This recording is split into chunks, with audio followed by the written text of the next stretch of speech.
अबोली या मालिकेच्या 26 ऑक्टोबरच्या भागामध्ये आता ती अज्ञात व्यक्ती अंकुशला घाबरत असते. मग अंकुश आता रिव्हर्स सायकोलॉजीचा वापर करण्याचं ठरवतो. अंकुश ठरवतो की आता याच्या जाळ्यामध्ये याला अडकवायचं आहे. असा विचार करत अंकुश आता त्याला म्हणतो, हो आठवलं मला सगळं, आणि तुझ्यासोबत काय केलंय हे मी विसरलेलो नाही आहे, पण तू पण विसरू नकोस, कारण याच प्रकारे मी तुला सगळ्यामध्ये अडकवू पण शकतो. यावरती ती व्यक्ती म्हणते, आठवलं ना, झाला ना पश्चाताप तुझ्या वागण्याचा तुला? अंकुश म्हणतो, मला सगळं आठवलं जरी असलं ना तरी मला माझ्या वागण्याचा बिलकुल पश्चाताप झालेला नाही आहे. मला माझ्या वागण्याचा पश्चातापच नाही, कारण मी काही चुकीचं केलेलंच नाही आहे. यावरती ती व्यक्ती म्हणते, तुला पश्चाताप नाही झाला, तुला तुझ्या वागण्याचा पश्चाताप व्हायला पाहिजे, त्याशिवाय माझं काम पूर्ण कसं होईल? मग अंकुश आता वेगळाच डाव रचतो. अंकुश सांगतो, ठीक आहे, तुला इतका जर भ्याडपणा दाखवायचा आहे तर दाखव. मला असं बांधून ठेवून जर माझ्याशी बोलायचं आहे तर तू भ्याड आहेस. जर का तू असशील ना कोण मोठा तर तू मला सोडशील आणि 2 हात करत माझ्याशी बोलशील. असं म्हणत अंकुश उठतो आणि तो माणूस त्याचा हात सोडतो. आता त्या व्यक्तीने हात सोडल्यावरती अंकुश त्याच्या एक थोबाडीत देतो, त्याला खाली पाडतो आणि म्हणतो, खबरदार अंकुश शिंदेसोबत पंगा घेतलास तर. आणि दुसऱ्या क्षणाला अंकुश विचार करायला लागतो, का बरं मी अंकुश शिंदे बोललो? अंकुश शिंदे का बोललो? मला काहीतरी आठवतंय का? आणि अंकुशला इन्स्पेक्टर अंकुश शिंदे आधी की मग बाकी असं म्हणत ज्या गुंडांची धुलाई करायची ते सगळं चित्र धुंदलं समोर यायला लागतं. मग मात्र अंकुश त्या अज्ञात व्यक्तीचा गळा धरतो आणि म्हणतो, मला अडकवशील? वेळ लागलाय का तुला? आता ती व्यक्ती बेशुद्ध पडते आणि अंकुशला घडलेला प्रकार, म्हणजे आपण अंकुश शिंदे आहोत, आपण गुंडांची धुलाई करायचो, हे सगळं जसंच्या तसं आठवतं आणि अंकुश भानावरती येतो. तो विचार करतो, मी अंकुश शिंदे आहे. आता खूप मोठा चमत्कार घडत अंकुशला एका क्षणामध्ये सगळं आठवलेलं असतं. तोपर्यंत अबोली इकडे देवाची प्रार्थना करत असते की लवकरात लवकर माझ्या अंकुश सरांना घरी आण आणि सुखरूप घरी ठेव. तोपर्यंत अबोलीची प्रार्थना फळाला सुद्धा येते. अबोलीची प्रार्थना फळाला येते त्याच वेळेस अंकुश आता दार वाजवतो आणि दार वाजवल्यावरती अंकुशच्या लक्षात येतं आणि दारात अंकुशला पाहून अबोली हदरते. अंकुश समोर आलेला बघताच तिला आता धक्काच बसतो. ती म्हणते, अंकुश सर तुम्ही?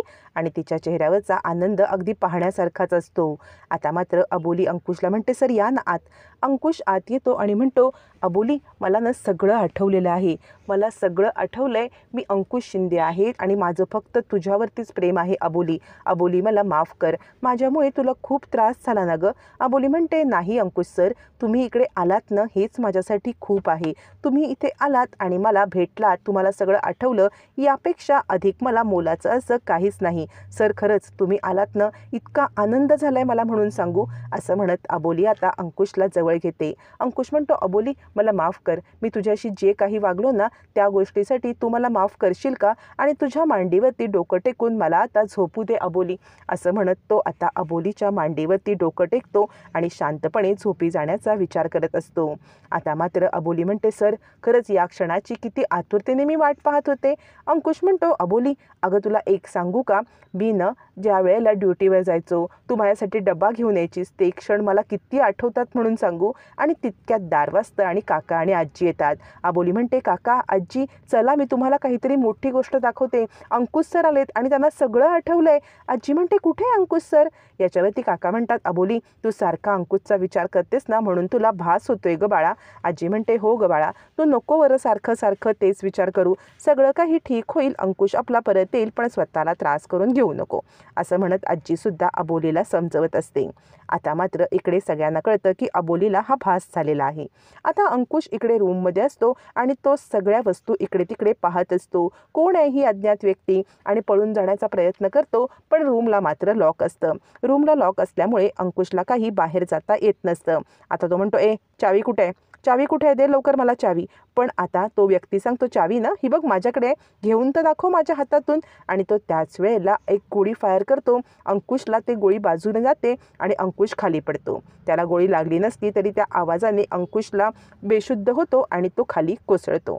अंकुश खाली कोसळलेला असतो आणि आता तोपर्यंत क्रिस सांगत असतो, अबोली काहीतरी गडबड आहे. ती बाई बघितलंस ना, किती सायको वाटत होती ती. तिचा अंकुश सरांशी काय असणार आहे वैर, पण तिचं काही कळतच नाहीये. ती बाई मला वेडीच वाटते. म्हणजे काय म्हणत होती की केलेल्या गोष्टीचा मला काही पश्चाताप नाही आहे. मला असं वाटते त्या बाईचा शोध काढला ना तर आपल्याला सगळ्या सत्याचा शोध लागेल अबोली. लवकरात लवकर त्या बाईचं सत्य आपल्याला शोधून काढलं पाहिजे. असं म्हणत आता इकडे क्रिश अबोलीला ती बाई कोण आहे, काय आहे हे पाहण्यासाठी आता तो व्हिडिओ आपण पुन्हा बघूया असं सांगतो. मग क्रिश अबोली घरी येतात आणि तो व्हिडिओ पुन्हा पाहायला लागतात की नक्की ती बाई कुठे आहे, ते प्लेस काय आहे, तिथे नक्की कोण आहे, हे सगळं शोध घेत असताना तो व्हिडिओ प्ले केला जातो. व्हिडिओ प्ले केला जात असताना अंकुशला केलेली हॅरॅसमेंट, अंकुशला दिलेला त्रास हे सगळं त्याच्यामध्ये असतं. अंकुश ओरडत असतो की मला सोड, का मला त्रास देतोयस? आणि पल्लवी म्हणते कोण आहे ही व्यक्ती, का बरं ही सचितला त्रास देते आहे? अबोलीला पण खूप त्रास होत असतो आणि या सगळ्यामध्ये एक गडबड अशी होते की आजी बाहेरून सगळा प्रकार ऐकत असते. आजी ऐकत असते की अंकुश ओरडत आहे आणि आजी म्हणते अंकुशा असं म्हणत आजी आता खाली कोसळते. माझ्या अंकुशाला काही करू नका, माझ्या अंकुशाला काही करू नका असं म्हणत आजी रडायला लागते आणि खाली कोसळते. आणि आजीची ही अवस्था बघता अबोली हादरते. आजी आत येते आणि तो व्हिडिओ पुन्हा पाहते आणि माझ्या अंकुशाला काय करतायत म्हणत आजी अंथरूण पकडते. आजीला असं पाहून अबोली म्हणते आजी काही होणार नाही, अंकुश सरांना काही होणार नाही, ते सुखरूप येतील, तू काळजी करू नकोस. आणि आजी म्हणते माझ्या अंकुशाला माझ्या जवळ आण. याच्यावरती अबोली म्हणते आजी तू आमचा आधार आहेस, तुझ्याच याच्यावरती आम्ही इथपर्यंत पोहोचलो, तू आम्हाला दरवेळेला आधार देतेस आणि आता तूच जर खचलीस तर कसं चालेल? तुला खचून चालणार नाही, तुला उभारी धरायला पाहिजे, तुला पुन्हा एकदा स्ट्रॉंग व्हायला पाहिजे. आजी तू आमचा आधार आहेस आणि अंकुश सरांना काही होणार नाही. मी तुला वचन देते की काहीही झालं तरी अंकुश सरांना मी इथपर्यंत आणेन, तू काळजी करू नकोस. आजी म्हणते अबोली तू काही कर पण माझ्या अंकुशाला माझ्याजवळ ताबडतोब घेऊनच ये. असं म्हणत आजी आता घाबरलेली असते. तिकडे अंकुश पळून जाण्याचा प्रयत्न करत असतो पण त्या व्यक्तीने अंकुशला बेशुद्ध करून ठेवलेलं असतं. आता मात्र आजी इकडे अस्वस्थ, अंकुशचा पत्ता लागत नाही. अबोलीला काय करावं सुचत नाही. ज्या वेळेला आपल्याला कोणत्याच गोष्टीचा मार्ग दिसत नाही त्यावेळेला एकच मार्ग तो म्हणजे देवाचा. मग आता अबोली देवाच्या इथे येते आणि म्हणते मला वाटते माझ्याकडून खूप काही चुका झाल्या असतील, म्हणजे मी केल्याच चुका, मी मान्य करते की मी खरंच चूक केली असेल, पण मला एक गोष्ट सांग की माझ्या चुकांची शिक्षा ही बाकी सगळ्यांना का? माझ्या चुकांची शिक्षा ही फक्त आणि फक्त तू मलाच दे. मला सांग काय माझं चुकलंय? माझं जे काही चुकलंय ते सुधारायला मी तयार आहे. लवकरात लवकर माझ्या अंकुश सरांना माझ्या जवळ आण. माझ्या चुकाची शिक्षा फक्त मला दे, माझ्या अंकुश सरांना नको. असं म्हणत अबोली आता देवाचा धावा करत असते आणि माझ्या अंकुश सरांना सोडवून लवकरात लवकर माझ्याजवळ आण असं सांगत असते. आणि ती म्हणते जर का माझ्या अंकुश सरांना माझ्याजवळ आणत नाहीस तोपर्यंत या अखंड ज्योतीवरचा मी हात काढणार नाही. ही अखंड ज्योत तेवत ठेवणार आणि त्याच्यावरती मी हात ठेवणारच. असं म्हणत अबोली आता त्या अखंड ज्योतीवरती हात ठेवते. अखंड ज्योतीवरती हात ठेवताच आता मात्र इकडे अबोलीला खूप मोठा चटका बसत असतो. तरीसुद्धा अबोली हात काढायला तयारच नसते. स्वतःच्या जीवाचं काय होईल ते होईल पण अंकुशला मला शोधायलाच पाहिजे हा तिने आता एकदम मोठा निश्चय केलेला असतो. मग अबोली घरी येते आणि त्याच वेळेला ती विचार करते काहीही झालं तरी जंग पछाडत मला अंकुश सरांना शोधायलाच पाहिजे.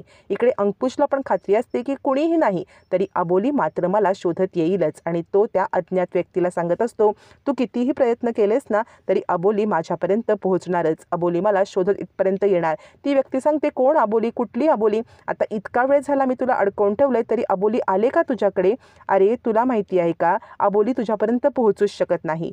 तोपर्यंत क्रिश सांगत असतो अबोलीला अगं अबोली मला एक गोष्ट सांग, आपण जे काही इकडे बोलतोय किंवा आपण जी कोणती मूव करतोय ती सगळी मूव त्याला कशी कळते? तो आपल्याला ट्रॅक कसा करतोय? ती अज्ञात व्यक्ती आपल्यापर्यंत पोहोचते कशी? आपल्या मूव तिच्यापर्यंत पोहोचतात कशा? आणि तीच अज्ञात व्यक्ती हे कसं होतंय हे अंकुशला सांगत असते. ती अज्ञात व्यक्ती सांगते हे बघ मी न तुझ्या अबोलीच्या व्हीलचेअरला ट्रॅकिंग डिव्हाइस लावलाय. त्या ट्रॅकिंग डिव्हाइसमुळे मला कळतं की ती कुठे जाते, काय करते आणि सगळं माझ्या समोर येतं.